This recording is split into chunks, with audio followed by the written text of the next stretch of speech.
जय श्री कृष्णा, जय श्री राम, जय गौ माता, जय राधे श्याम। आप देख रहे हैं तुलसी तपोवन यूट्यूब चैनल और इस वीडियो में हम चर्चा कर रहे हैं बैसाख मास के कृष्ण पक्ष में पड़ने वाली एकादशी। उसका नाम क्या है, उसकी महिमा क्या है और यह एकादशी कब की है, 3 मई की है या 4 मई की है, ये आप जरूर सुन लीजिएगा।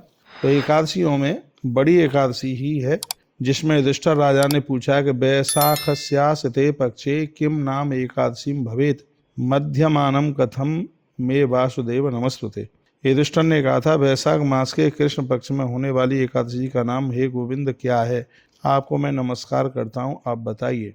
तब भगवान श्री कृष्ण कहते हैं, सौभाग्यदायिनी राजन ये लोके परत्र च वैशाख कृष्ण पक्षे तु नामना चैव वरुथिनी। भगवान कहते हैं कि हे राजन, वैशाख मास के कृष्ण पक्ष की एकादशी का नाम वरुथनी एकादशी है। वह इस लोक में तथा परलोक में सौभाग्य प्रदानित करने वाली है। वरुथनी एकादशी के करने से सदैव सुख मिलता है, इसमें कोई संशय वाली बात नहीं है। पाप हानिश्च भवति, पापों का हरण होता है। सौभाग्य प्राप्त रेवचा, स्त्री पुरुष सौभाग्य प्राप्त करते हैं। यह इतनी बड़ी महिमा है इसकी। सर्व पाप हराणाम गर्भवासन कृंतनी बरूथन्यावृति नैव मानदाता सुरगतिम गतः।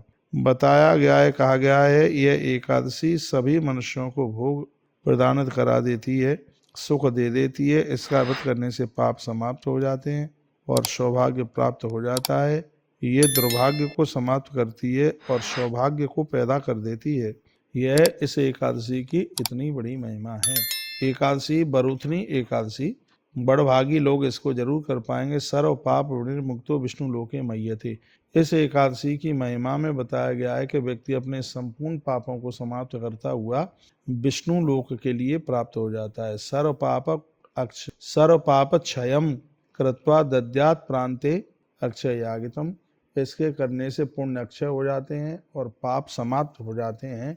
यह इस वरुथनी एकादशी की बहुत बड़ी महिमा है, जो कि वैशाख के कृष्ण पक्ष में वरुथनी एकादशी पड़ती है। अब के बार ये एकादशी कब है, मैं आपको निवेदन कर दूं।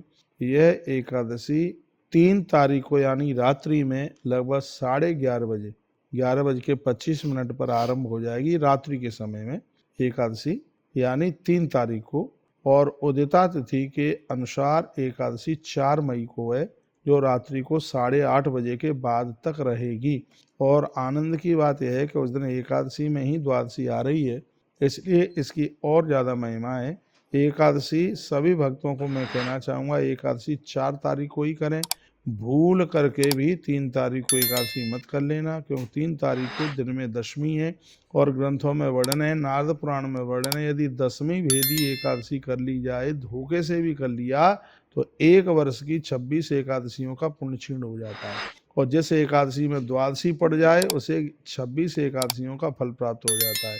तो 4 तारीख को यानी एकादशी में द्वादशी चल करके आ रही है, इसलिए यह एकादशी 26 एकादशियों का पुण्य प्रदानित कराने वाली है।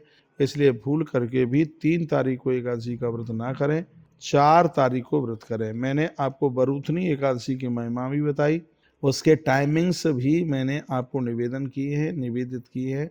तो आप एकादशी का व्रत जरूर कीजिए। स्नान करके फूल पत्तियां तोड़ के लेके आइए, पुष्प तुलसी लेकर के आइएगा और भगवान का अर्चन कीजिए। आपके मंत्र में जितने अक्षर हैं, कम से कम उतनी तो पत्तियां भगवान नारायण सालराम के ऊपर चढ़ाइए, बहुत आनंद हो जाएगा। यह वरुथनी एकादशी की कथा, उसका महात्म्य, आप उसके टाइमिंग्स तो मैंने अभी आपको बता दिए, लेकिन इसकी व्रत कथा है वो अगली वीडियो में बहुत विस्तार पूर्वक आप सुन पाएंगे। मैं फिर कहना चाहूँगा, छपा रीति तनयाद भी तो नर कुर्याद वरुथनी पठना श्रवणाद राजन गौ सहस्र फलम लवेत। वर्णन है कि जो भी कोई वरुथनी एकादशी की व्रत कथा सुनेगा, हे राजन, उसको 1000 गायों के गौदान का फल प्राप्त होगा। इसलिए मैं कहना चाहूँगा कि अब आप कल इस एकादशी की व्रत कथा को भी जरूर सुन लीजिएगा, क्योंकि 11 की व्रत कथा के सुनने से 1000 गायों के गौदान करने का फल प्राप्त होता है। कन्या पुण्येन यो दद्यात् यथा शक्तिम स्वलंकृताम। आपने अपनी यथाशक्ति के अनुसार बेटी का कन्यादान किया, उसको धन वगैरह दिया, उससे जो पुण्य की प्राप्ति होती है, ऐसा ही पुण्य बरूथनी एकादशी के करने से यह प्राप्त हो जाता है। इसलिए आप सभी भक्त लोगों को मैं कहना चाहूँगा, यदि आप 11 का व्रत करते हैं तो आप एकादशी का व्रत आप करते हैं तो आप व्रत जरूर आप समर्पित करें, आप व्रत जरूर करें, क्योंकि व्रतों में सबसे बड़ा व्रत एकादशी का ही व्रत है। ततुल्यम फलमाप्नोति वरुथन्याम व्रतम चरम। इस वरुथनी एकादशी के करने से कितना पुण्य प्राप्त होता है, शब्दों में उसको बांधा नहीं जा सकता। रवि ग्रह कुरुक्षेत्र स्वर्ण भारम ददातिया। सूर्य ग्रहण के समय पर आपने कुरुक्षेत्र में जाकर के बहुत सोने का दान किया है, उससे जितने फल की प्राप्ति होती है वही फल सिर्फ वरुथनी एकादशी को प्राप्त करके वही फल प्राप्त हो जाता है। तो भगवान श्री कृष्ण ने वरुथनी एकादशी का महात्म्य और सुनाया, मैंने आपको उसके लिए टाइमिंग्स आपको बता दी है। मध्यमानम कवचम में वासुदेवन नमस्तुते। भगवान कहते हैं कि लोगों के लिए मध्यमानम कथया में वासुदेव नमस्तुते। भगवान कहते हैं कि यह कथा अद्भुत हजारों हजारों गायों का पुण्यदान प्रदानित कर देगी। इसलिए आप जरूर एकादशी की व्रत कथा, आज मैंने अभी व्रत कथा नहीं सुनाई है, अभी तो मैंने वरुथनी एकादशी का महात्म्य और उसके टाइमिंग्स आपके बीच में रखे हैं।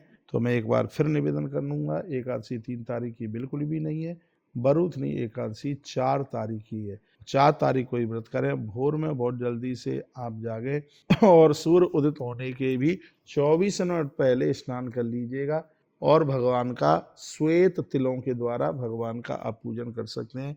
भगवान नारायण के ऊपर फूल, कई विविध प्रकार के फूल चढ़ा करके उनका पूजन करें। सालराम भगवान को या लड्डू गोपाल जी को पंचामृत में स्नान कराएं। सूती वस्त्र से प्रतिमाओं को पोंछ करके और गोरोचन मिले हुए चंदन को भगवान के भाल पर मस्तक पर लगाइए, बहुत आनंद हो जाएगा। मीठा दूध मिश्री वाला उसका भोग भगवान को लगाइए, ब्राह्मणों को फलाहार इत्यादि कराइए और यही तुलसी, यही बहुत बड़ा एकादशी का आनंद है। भगवान के ऊपर तुलसी जरूर चढ़ाइए।